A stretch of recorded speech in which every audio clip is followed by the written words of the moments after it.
Bonjour mes chers élèves, j'espère que vous allez bien. Aujourd'hui, on a une séance de conjugaison. Après avoir appris le passé composé, nous passons à étudier un autre temps du passé. C'est l'imparfait. Dans ce diaporama, je vais vous montrer l'emploi de l'imparfait. Pour vous aider à mieux comprendre le fonctionnement de l'imparfait, commençons par la formation de l'imparfait. Pour former l'imparfait d'un verbe, nous le mettons d'abord à la première personne du pluriel, nous, du présent de l'indicatif. Nous élevons la terminaison du présent ONS et à cette forme, nous ajoutons les terminaisons suivantes. AIS, AIS, AIT, IONS, IEZ, AIENT. La formation de l'imparfait est régulière pour tous les verbes. Il y a seulement une exception, le verbe être, dont le radical est irrégulier. E accent aigu T. Donc, j'étais. Conjuguons ensemble le verbe finir à l'imparfait.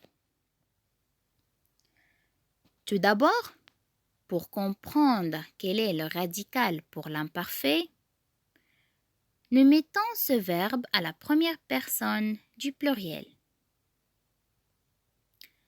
Nous finissons. Nous élevons ONS et nous y ajoutons les terminaisons de l'imparfait.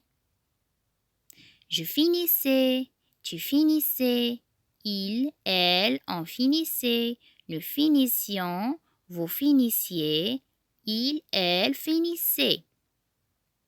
Conjuguons maintenant le verbe boire. Nous suivons toujours les mêmes étapes pour trouver le radical. Nous mettons le verbe boire à la première personne du pluriel. Nous buvons. Nous élevons ONS et ajoutons au radical les terminaisons de l'imparfait. Je buvais, tu buvais, il, elle, on buvait, nous buvions, vous buviez, il, elle buvait.